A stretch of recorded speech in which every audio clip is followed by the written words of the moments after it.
몇 년 전부터 일확천금을 꿈꾸는 사람들이 코인 시장에 뛰어들기 시작했습니다.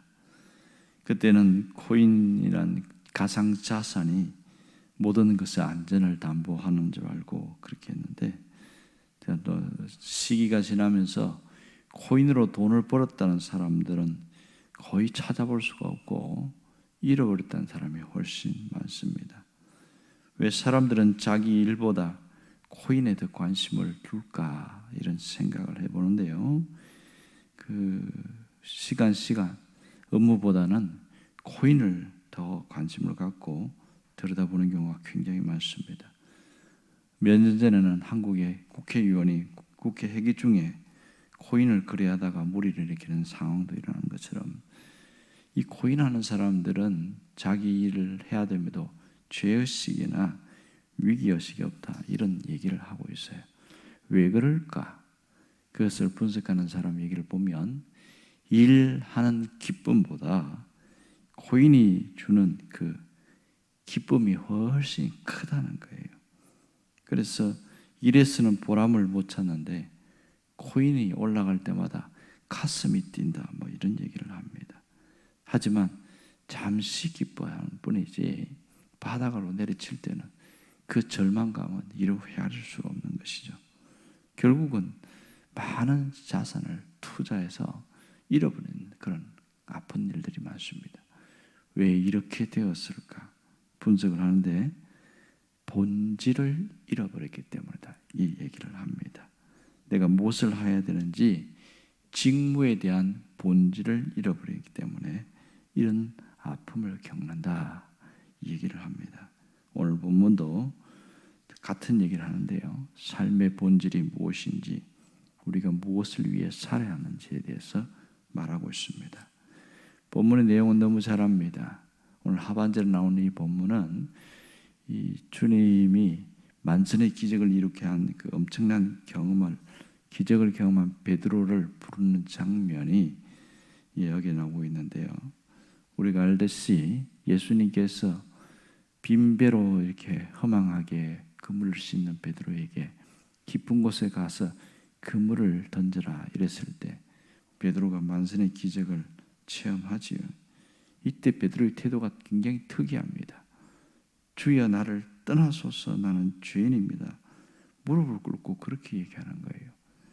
여기 보면 물고기 잡는 이적이 일어나는데 전혀 기뻐하지 않습니다. 밤새도록 그물질하고 허탕한 친 여보에게는 이보다 더 기쁜 일이 없거든요. 세상에 그들은 이 물고기가 돈과 같은 존재고 이것은 엄청난 불을 일으키는 그런 존재인데 그걸 보고 둘이 기뻐하지 않는다는 게 왜 그럴까, 이런 생각합니다. 도리어 두려워하여 이랬습니다. 두려워 떨면서 자신이 죄인이라고 고백합니다. 아주 이례적인 그런 모습이지요. 그가 이렇게 한 것은 이 기적이 지닌 그 의미를 정확하게 보았기 때문에 그렇습니다. 그는 이 기적을 통해서 예수님이 어떤 분인지, 자연 만물을 지배하는 권세를 가진 분이라는 것을 인식한 것이죠. 예수님이 이런 권세를 가지고 있다는 것은 그분이 곧 하나님으로부터 보냄을 받은 자임을 말하고 있는 겁니다. 그래서 기적을 체험하기 전에는 베드로가 예수님을 선생이여 이럽니다. 선생님 이렇게 부릅니다. 5절에 그렇게 나오는데 기적을 체험한 이후에는 호칭이 완전히 바뀝니다. 8절에 보면 주여 이렇게 말합니다. 이 주여는 종이 주인을 부르는 그런 표현입니다. 그러니까 절대적인 권세를 가진 주님 앞에 자신의 죄인됨을 깨닫고 두려워하는 것을 볼 수 있죠. 이 두려움은 그 주님의 신적인 능력에 대한 경건한 두려움이라고 볼 수 있습니다. 예수님이 메시아요 하나님이심을 깨닫게 된 것이죠.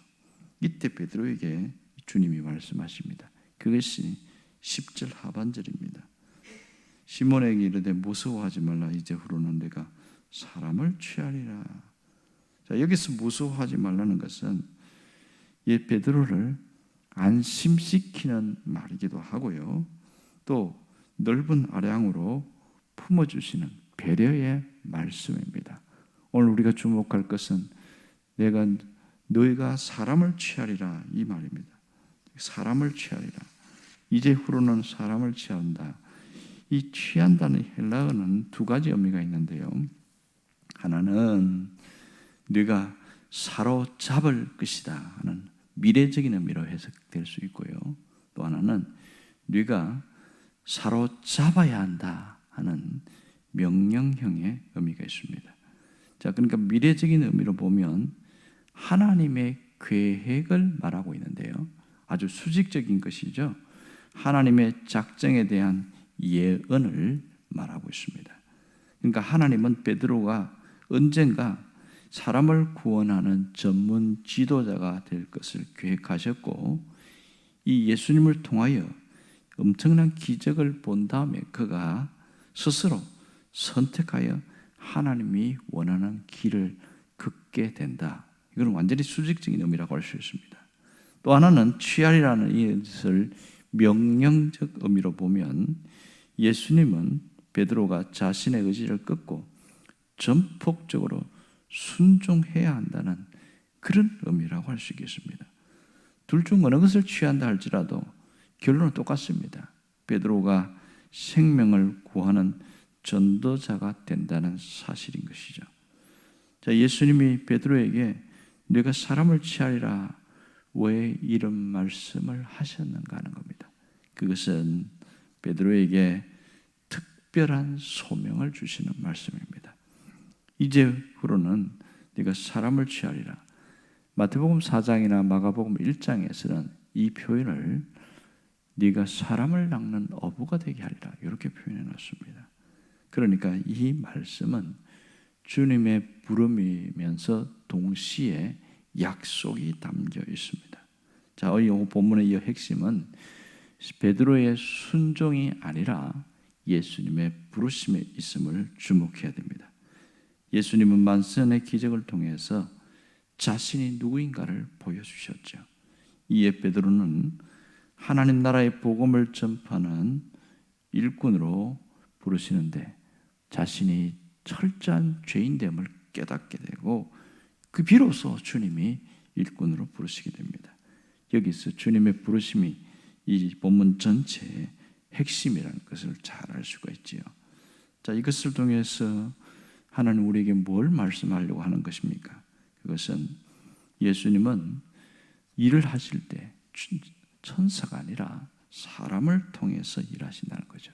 그리고 고귀한 사명을 맡긴다는 겁니다. 하나님께 일꾼으로 부름받는 사람들은 항상 예수님과의 만남을 통해 그분이 누구인지를 깨닫고 또 그걸 통해서 자신이 뭘 해야 하는지를 자각하게 되어진다는 거죠. 이것이 바로 부르심이다, 소명이다 이렇게 표현합니다.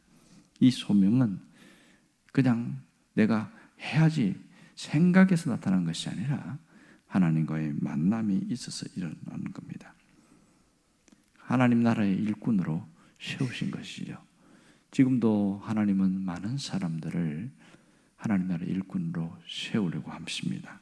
그런데 사람들은 어떤 반응을 보입니까?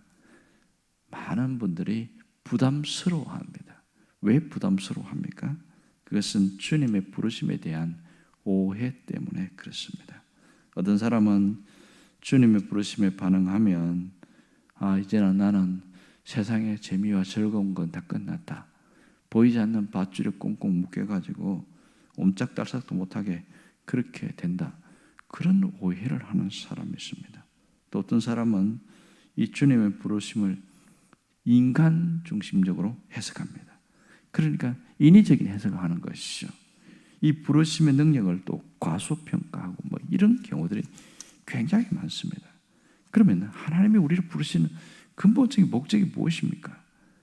그것은 인간이 죄 때문에 영혼이 오염되고 인생이 부패해서 죽음의 세력 앞에 신음하고 있기 때문에 그렇습니다. 죄지은 인간을 대신해서 죄값을 다 지불하셨음, 그것을 알려주시는 것이 주님의 부르심의 첫 번째 목적입니다. 하나님은 그 사람들, 자기 백성들을 사랑하시고 그리고 하나님의 백성으로 세우셔서 우리를 결국은 주님이 원하는 불행이 아닌 행복한 삶을 살게 하기 위한 것이 목적입니다. 이게 주님의 부르심의 핵심입니다. 그래서 그 부르심은 보면 우리를 사랑하기 위해서고 우리에게 은혜 주시기 위함임이 분명합니다. 이 부르심을 깨닫는 사람은 달라지는데요. 뭐가 달라지냐면 내 존재의 가치를 깨닫게 됩니다. 내가 얼마나 가치 있는 존재인가를 깨닫게 되죠. 그리고 하나님 나라에 일할 수 있는 또 신실한 자로 살아가게 되었습니다. 우리는 주님을 위한 일꾼으로 세우기 위해서 부르셨다는 것을 알아야 됩니다. 우리를 세상에서 꼼짝도 못하게 밧줄로 묶는 게 아니라는 겁니다. 오늘 이 베드로를 보면 주님이 베드로에게 사람을 취하는 존재, 사람을 낚는 어부가 되게 하겠다 이렇게 말씀하겠습니다. 이 가만히 보면 너는 이제 앞으로 사람을 낚는 어부가 되라 이렇게 명령하지 않았어요. 가만히 보면 앞으로 너는 이제 사람을 낚는 어부로 살게 될 거야 이렇게 얘기를 하고 있습니다. 자세히 보면 사람을 취하리라, 취한다는 단어가 다른 성경의 표현처럼 낚는다, 낚시와 같은 개념으로 이야기를 하고 있습니다. 이 사람을 낚는다는 것은 참 굉장히 독특한 그런 개념인 걸 알 수 있습니다. 그것은 죄와 죽음으로 가는 그 인생을 영원한 구원의 길로 이끌어내는 그러한 일을 말하고 있습니다. 오늘 주님이 우리를 부르시는 것은 우리가 참된 삶의 목적이 무엇인지를 분명히 깨닫고 가치 있는 삶을 살기를 원하시기 때문입니다. 왜냐하면 우리는 하나님의 쓰시는 도구가 될 때 인생의 가장 가치 있는 존재로 살아가게 되는 것이죠. 나라는 존재는 하나님이 쓰시는 도구가 된다는 그 자체만으로도 귀한 일이라고 할 수 있습니다. 우리는 하나님이 쓰시는 연장이 된다는 겁니다. 그런 때에 하나님의 능력이 아니고서는 아무것도 할 수 없다는 것을 고백할 때 하나님이 우리를 연장 삼아서 일을 하십니다. 중요한 것은 지금 내 삶의 현장이 내가 하나님과 일하는 장소임을 잊지 않아야 됩니다. 우리는 하나님이 부르신다 할 때 뭐가 엄청나고 거창한 일을 하는 것으로 생각할 때인데 사실은 우리가 살아가는 그 삶의 현장 그 하나가 하나님이 일하는 장소인 거죠.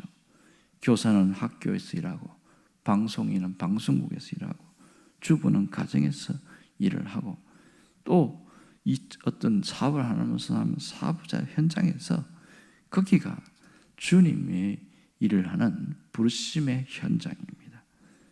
어떤 분이 목사님에게 이런 질문을 했습니다. 이분은 대학에서 강의를 하는 분인데 자신이 신학을 하는 게 옳을까요? 이렇게 고민을 하면서 풀어놨습니다.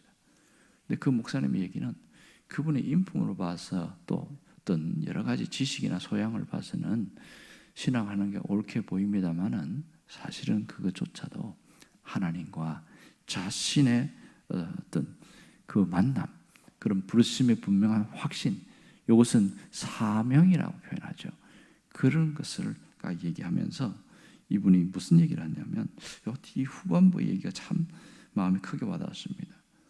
신앙을 해라 하지 마라 말하지 않고 이렇게 얘기하는 거예요. 우선 당신의 삶의 현장에서 하나님의 일을 하십시오. 지금까지 그저 밥벌이로 일을 했다면 이제는 당신이 일하고 있는 그 현장을 복음을 전하는 통로로 여기고 사람을 낚는 어부가 되십시오. 이게 굉장히 명쾌한 대답 같았어요. 그러니까 내가 하고 있는 그 일이 내가 예수님의 마음을 품고 하면 이게 사람을 낚는 어부가 되는 거구나. 우리는 전도지를 나누어 주고 누군가에게 예수 믿으세요, 이것만 사람을 낚는 어부라고 생각했는데 사실은 내가 예수님의 마음을 품고 그 사람에게 주님의 사랑을 전하고 그러면서 저분이 예수 믿는 사람이다, 그걸 느끼는 것 자체가 벌써 예수님의 사람 낚는 어부로 살아가는 거예요. 그러므로 우리가 삶의 현장에서 하나님의 일꾼이 되는 건 얼마나 중요한지 모릅니다. 삶의 현장에서 하나님의 일을 한다는 것을 인식하고 살아가면 우리가 누군가와 커피를 마시거나 또 누군가를 만나서 식사를 하거나 이 모든 것이 하나님의 일을 하는 그 장소가 된다는 것이죠. 또한 내가 누군가에게 주님의 마음을 품고 가서 돕는다면 그것이 하나님의 일을 하는 그 장소가 되고 내가 하나님 앞에 쓰임받는 연장이 되는 겁니다. 이 하나님의 부르심이라는 것을 특별하게 볼 것이 아니라 다른 눈으로 볼 수 있어야 됩니다. 제가 언젠가 설교하면서 간정에 대한 이야기를 주일날 설교한 적이 있는데 우리는 간정이라는 것을 뭔가 기도응답이 있고 좋은 결론이 나고 뭔가가 좋은 결실이 있을 때 이것이 간정거리다 해서 사람들에게 얘기한다, 그렇게 보는데요, 설교를 준비하면서 보니까 그렇지 않았어요. 내가 이렇게 주님의 말씀대로 살려고 하다가 보는데 잘 안 되더라, 또 실패한 이야기, 또 어려운 이야기, 이게 자체가 간정임을 제가 얘기한 적이 있습니다. 우리가 주님의 일을 한다면서 언제나 복음만 전할 수는 없는 거예요. 내가 예수님의 마음을 품고 사는 그 모든 일이 하나님의 일이라는 것을 우리가 깨달아야 됩니다. 그리고 주님의 일을 한다는 자체의 의미가 이 좁은 의미가 아니라 확장된 의미로 볼 수 있어야 됩니다. 그런 걸 보면 우리의 삶 전부가 하나님의 일을 하는 삶의 현장이요, 주님의 도구로서 살아가게 된다는 겁니다. 그것이 오늘 이분이 말씀하신 것처럼 그저 밥벌이로 일하는 것이 아니라 내가 복음을 전하는 통로로 살아가겠다, 그 마음가짐을 갖고 사는 거면 그분은 사람 낚는 업으로 살아간다고 할 수 있는 것이지요. 우리가 뭘 하든지 예수님의 마음을 품고 하는 모든 일은 사람 낚는 어부임을 알 수 있습니다. 주님은 우리가 베드로에게 하신 것처럼 네가 이후로는 사람을 취하리라, 사람을 취하는 그런 존재로 살기를 바란다, 그 말씀의 메시지를 깊이 묵상할 수 있기를 바랍니다. 그래서 이제는 내 생각, 이제는 이원론적인 그 생각을 버리고 온전히 주님이 원하는 도구로 살아가는 그런 기쁨을 누리는 자가 되기를 간절히 바랍니다. 기도하겠습니다.